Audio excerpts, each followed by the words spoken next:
Série Jesus no livro de Mateus. Hoje daremos continuidade à nossa reflexão sobre o capítulo 1 de Mateus. Tamar, mais justa que Judá. Mais justa é ela que eu, disse Judá. Por que mais justa? Porque ela fez tudo o que pôde para que Judá tivesse um descendente. Ele, ao contrário, não tinha feito nada. Ela tinha dado mais valor à promessa de Deus e havia crido com maior entrega. Em sua mente, o que fez com Judá, por estar em harmonia com a lei de sua época, não tinha delito algum. Mais tarde, quando Jacó profetizou o futuro de seus filhos a respeito de Judá, disse: O cetro não se arredará de Judá, nem o bastão entre seus pés, até que venha Siló, e a ele obedecerão os povos. Gênesis 49, verso 10. Siló é uma referência ao Messias. Sem Pérez, o filho de Tamar, isto teria sido impossível. Tamar, embora pagã, entrou na genealogia de Cristo, porque esteve disposta a abandonar seu paganismo e se integrar ao povo de Deus. Creu em suas promessas e viveu só para elas. Embora parecesse que não poderia ter filhos, gerou o verdadeiro substituto do primogênito de Judá, um novo primogênito que entrou na genealogia do primogênito verdadeiro de Israel, Jesus o Rei. Raabe, a prostituta, Josué 2, versos 1 a 24. Vocês vão conhecer a história de Raabe nesse livro aí de Josué. Aconteceu nos dias que antecederam a conquista de Canaã. Moisés tinha sido sepultado e Josué, seu servo, eleito por Deus como líder de seu povo. Como estive com Moisés, estarei contigo, disse Deus. Josué era valente e obedecia a Deus, era esforçado, espiritual, inteligente. Depois de cruzar o Jordão, deparou-se com Jericó, a primeira cidade que devia conquistar. Antes de cruzar o rio, preparou seu plano de conquista, e a primeira coisa que fez foi enviar 2 espias à cidade. Eles entraram na casa de uma prostituta chamada Raabe, que até aquele momento tinha sido uma mulher sem importância, só conhecida por homens pecadores que iam a ela para praticar seu pecado. Não eram condições socialmente apropriadas para se ter filhos, e ela não os tinha, mas sua vida estava para mudar radicalmente. Não sabemos o que os espias ao chegar conversaram com ela, mas ela se identificou com eles, ficou preparada para defendê-los e os escondeu no telhado de sua casa. Não passou muito tempo até a chegada dos emissários do rei. Queriam prender os espiões. Tira os homens que vieram a ti, disseram-lhe. É verdade, disse ela. Vieram 2 homens, porém ao anoitecer se foram e não sei para onde. Os emissários saíram atrás deles e a mulher fez um pacto com seus protegidos. Sei que Jeová lhes deu esta terra, disse Raabe, porque ouvimos o que fez Jeová no Mar Vermelho e com os reis que estão do outro lado do Jordão. Portanto vos rogo que me jurem por Jeová, que quando ele lhes entregar esta cidade, porque o fará, vocês pouparão a vida de meu pai, de minha mãe, de meus irmãos e irmãs, e tudo o que possuem. Raabe estava segura do que Deus faria por Israel e também tinha plena convicção do que poderia fazer por ela. Além disso, sabia que Deus atuaria só através de Israel e depositou toda a sua confiança nele. Os espias aceitaram o pedido. Puseram, entretanto, 2 condições. Primeira, no dia da destruição, todos os familiares de Raabe deveriam estar em sua casa. Segunda condição, ela devia atar na janela um cordão de escarlata que eles lhe entregaram. A mulher não discutiu, não duvidou, não vacilou, simplesmente o fez. Por sua parte, Josué salvou a vida de Raabe e a casa de seu pai e tudo o que ela possuía. Josué 6, verso 25. Mas queimou todo o resto, exceto os objetos de bronze, de ouro, de prata e de ferro, que colocou no tesouro do santuário. Daí em diante, Raabe habitou entre os israelitas e foi incorporada ao povo de Deus. Os objetos de valor foram integrados ao santuário e as pessoas crentes à família de Deus. Raabe se casou com um importante príncipe de Israel chamado Salmão, e Deus a colocou na linhagem de Cristo. Os pecadores que se tornam membros da família de Deus deixam de ser pecadores. A fé os leva por um caminho que não tinham transitado antes. É o caminho da confiança em Deus, o caminho da integração com Cristo, o caminho da salvação. Raabe o percorreu e se tornou um exemplo para os pecadores de todos os tempos. Ruth, a Moabita. Ela nunca havia pensado em se casar com um israelita. Ruth e todos os moabitas os desprezavam. Sim, eram seus parentes distantes, porque ela e seu povo descendiam de.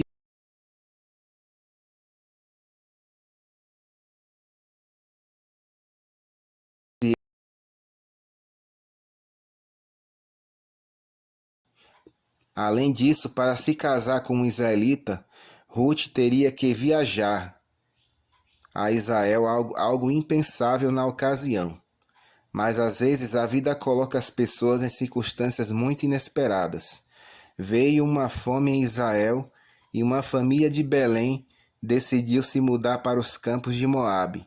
Pai, mãe e 2 filhos. Permaneceram ali 10 anos. Nesse tempo os 2 filhos se casaram e depois, em momentos sucessivos, os 3 homens morreram.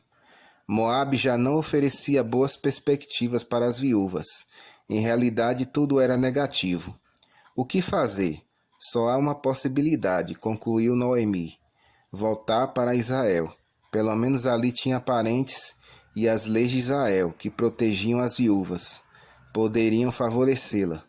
Noemi decidiu tentar essa possibilidade. Pareceu-lhe justo deixar suas noras em Moabe. Ali poderiam se casar de novo e ter suas próprias famílias. Mas Ruth preferiu acompanhar a sogra. Não me enches para que te deixes nem e me obrigues a não seguir-te, porque aonde quer que fores, irei eu, e onde quer que pousares, ali pousarei eu. O teu povo é o meu povo e o teu Deus é o meu Deus. Ruth 1, verso 16. Uma decisão muito estranha para uma moabita, mas fala muito bem a respeito da influência que sua família israelita tinha exercido sobre ela, especialmente sua sogra. Tinha conhecido o Deus de Israel e estava decidida a jogar sua sorte com ele e com seu povo. Retornaram juntas. Chegaram a Belém pobres e sozinhas, viúvas sem nenhuma possibilidade social de ter filhos, sem saber o que o futuro imediato lhes proporcionava, e menos ainda a respeito de seu futuro distante. Mas os 2 seriam grandiosos. A entrega a Deus abre novas possibilidades, promissoras, abarcantes e infinitas. Naquele momento se conformaram com a colheita dos pobres, uma magnífica provisão da lei israelita, e Ruth foi recolher espigas soltas no campo de Boaz, onde se colhia trigo. Homem temente a Deus, cheio de bondade e generoso.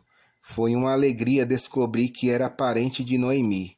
As 2 mulheres sentiram que Deus estava com elas e se apegaram à sua bênção. Deus não falha jamais. Tinha acreditado nele e ele estava trabalhando por elas. Quanta felicidade pode surgir de uma experiência negativa, de pobreza e solidão, quando se passa por ela apegado à mão de Deus. Boaz se tornou Goel, redentor para elas. Redimiu a herdade que tinha sido de Abimeleque, marido de Noemi, e se casou com a viúva de seu filho. Os anciãos que estavam na porta bendisseram Ruth, desejando para ela a mesma bênção que tinham recebido Raquel e Lia, por meio da qual edificaram a casa de Israel. Além disso, pediram a Deus que a casa de Boaz, seu marido, fosse como a casa de Pérez, que Tamar concebeu de Judá. De Pérez, em 5ª geração, descendia Salmão, que se casou com Raabe, a prostituta de Jericó, cujo filho era Boaz. Este Boaz e Ruth tiveram um filho que chamaram Obed, que foi pai de Jessé, pai de Davi. o maior rei de Israel, figura real do Messias, Jesus Cristo, rei eterno do verdadeiro Israel de Deus. Ruth, a moabita, estrangeira e angustiada, encontrou em Deus cidadania com seu povo, a alegria com suas bênçãos e eternidade com seu descendente Jesus Cristo, em quem todos alcançamos a mesma experiência e os mesmos resultados eternos. Batseba, a adúltera. Isso está em 2 Samuel capítulo 11 e 12, que conta a história dela. Era formosa, muito formosa. No calor da tarde, Batseba se banhava com a maior inocência da vida. Estava feliz, era neta de Aitofel, o homem mais sábio de Israel, um político inteligente e perspicaz que trabalhava a serviço do rei. Era esposa de um alto oficial do exército, heteu estrangeiro, é certo, mas um dos homens mais valentes do reino, a quem o rei valorizava muito. Nada lhe faltava, nada pretendia das coisas que outras pessoas usualmente cobiçavam. Sequer reclamava o filho que não tinha, tão desejado por toda mulher israelita. Naquela tarde, enquanto seu marido estava longe e na guerra, ela se banhava distraída e tranquilamente no pátio de sua casa. Estranho, aquele momento tranquilo e seguro se transformou na porta de entrada para a angústia maior de sua vida. Depois de dormir a sesta, o rei passeava pelo terraço do palácio e a viu. Sofreu um choque emocional intenso e irresistível. Mandou buscá-la e se deitou com ela. Já o mal estava consumado. Por quê? Ele não pensou em nada e ela não resistiu. O castigo da lei era terrível. Morte para ele e para ela morte também. O que acontece na mente, no sentimento, na vontade? O que acontece nas entranhas para que o mal faça um estrago tão nefasto? De repente, Davi cai na realidade. O filho que ela não tinha podido gerar estava começando a se formar dentro dela. Vai ter que ocultá-lo, pensou o rei. Mas como? Um crime chama outro crime maior. Maquinou um plano para que Urias parecesse seu pai. Não deu resultado. Depois ele fez o seguinte: tramou a morte de seu abnegado oficial pela mão dos inimigos na guerra, para que Batseba ficasse livre e ele pudesse casar-se com ela. Urias morreu e Davi a tomou por esposa, mas foi descoberto. Tudo se descobre, sempre, e o castigo sempre espreita. Deus não podia ignorar. Enviou seu profeta e o censurou. Era um pecado. Desprezaram a palavra de Deus, suas leis e seu povo. Desprezaram seu prestígio pessoal. Desprezaram a Deus. Pecado. E o pecado produz todo tipo de consequências. O que você fez em segredo, disse-lhe Deus, eu lhe farei diante de todo Israel e à luz do dia. Tomarei suas mulheres diante de seus olhos e as darei a outros, disse Deus a Davi. Davi concordou, arrependeu-se. Ele disse o seguinte: pequei contra Jeová. E o profeta Natã lhe respondeu: também Jeová perdoou teu pecado, não morrerás. Quão rápido é Deus para perdoar. Se houver arrependimento genuíno, Deus não demora. Grande é sua misericórdia e sua bondade ilimitada. O perdão elimina a culpa, mas não evita as consequências do pecado. Batseba perdeu o único filho que tinha podido conceber. Ele morreu, de novo, sem filhos. Antes não sofria por isso, agora sim. Antes se sentia como se tivesse tudo, agora como se nada tivesse. Mas o nada do ser humano arrependido não é limitação alguma para Deus. Batseba acompanhou Davi no arrependimento. Deus a perdoou e a abençoou. Deu-lhe um novo filho e o chamou Salomão, ao qual amou Jeová. 2 Samuel 12, verso 24. Batseba entrou na genealogia de Jesus Cristo, porque se arrependeu genuinamente, não renegou as consequências de seu pecado e se dispôs a servir a Deus muito melhor do que antes. Maria, a solteira. Ela era pobre, muito pobre, mas pertencia à linhagem de Davi, o rei mais importante em toda a história de seu povo. Apesar de sua linhagem, a pobreza escondia entre os pobres uma importância que muitos teriam reconhecido se tivesse sido rica. Ninguém sabia, tampouco andava ela contando. Era humilde, simples, trabalhadora, despretensiosa. Vivia como vivem as pessoas comuns de todos os tempos, lutando cada dia pelo sustento diário e desfrutando o máximo do pouco que podia obter. Alimento, teto e amizades era tudo que podia ter, e os tinha.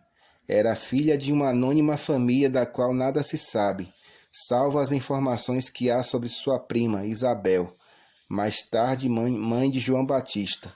Vivia confiante e feliz. A pobreza não é uma virtude em si mesma, mas o pobre pode ser virtuoso. Não criou Deus a pobreza, nem a exige. Ela é consequência do mal que domina os humanos, os incrédulos e os crentes. O crente pobre dá testemunho de sua fé, servindo a Deus, mesmo em meio à pobreza. Tampouco a riqueza é uma virtude, embora possa ser uma bênção de Deus, se for Ele quem a outorga. O rico pode ser virtuoso apesar de sua riqueza, porque, embora seja difícil que um rico entre no reino dos céus, para Deus nada é impossível. Maria era solteira. Nenhuma mulher solteira de Israel podia ter filhos, mas essa falta de filhos suscitava o respeito da comunidade e o direito a todos os benefícios que as leis de Israel pudessem outorgar a uma mulher sem marido. Um deles era o direito ao amparo. Jamais ficava desamparada. Era protegida por seu pai, se este fosse vivo, ou pelo parente mais próximo, se o pai tivesse morrido. Sempre pertenceria a uma família. Tinha segurança. Era respeitada e até admirada, se fosse virtuosa. Maria tinha tudo isso que, por sua pobreza, valia muito. Contudo, por sua condição de solteira, não podia ter filhos. Um dia, sem transgredir a lei, ela ficou grávida. A sociedade não entenderia. Uma solteira grávida dava origem a um julgamento e a um castigo, que era a morte. O que para as mulheres casadas era o começo da felicidade, para Maria, a solteira, era o fim de todo prestígio. O começo de uma enorme tragédia, morte. Mas não se importou com os riscos, só se importou com o cumprimento do plano divino. Nada é superior ao plano de Deus, nem mesmo a vida, porque Deus dá vida a quem quer e quando quer. Além disso, Deus nada faz para a morte. Com sua fidelidade a Deus, ela estava tão segura, e como segura tinha estado sempre. E muito mais, a segurança da lei era forte. Ela nunca a desprezou, mas agora se acrescentava uma segurança adicional, mais firme que a lei, a ponto de protegê-la mesmo da parte punitiva da lei. Confiou em Deus e obedeceu. Deus a honrou sobre todas as mulheres, fazendo-a a mãe do Rei prometido, o Salvador do mundo, que trouxe vida eterna para todo aquele que nele crê, e ao judeu primeiro e também ao grego, como Paulo diria mais tarde. Tamar, conclusão. Tamar, embora desprezada por Judá, creu no Deus de Israel com uma fé superior à de um israelita, e se apegou à família de Deus com toda a convicção. A mesma fé espera a Deus de nós. Embora fosse pecadora e pagã, Deus a aceitou. Incorporou à sua família terrestre, a família de Israel, e a aceitou em sua família celestial por meio do Messias, seu filho. Raabe percorreu um caminho duro, mas com final feliz. Adúltera, pagã, condenada à morte com todos os habitantes de Jericó, confiou no poder de Deus e foi salva. Um exemplo de conversão. Ruth, a moabita, jogou sua sorte com a fé própria de uma filha de Deus, e com o Deus de Israel enfrentou a vida nova.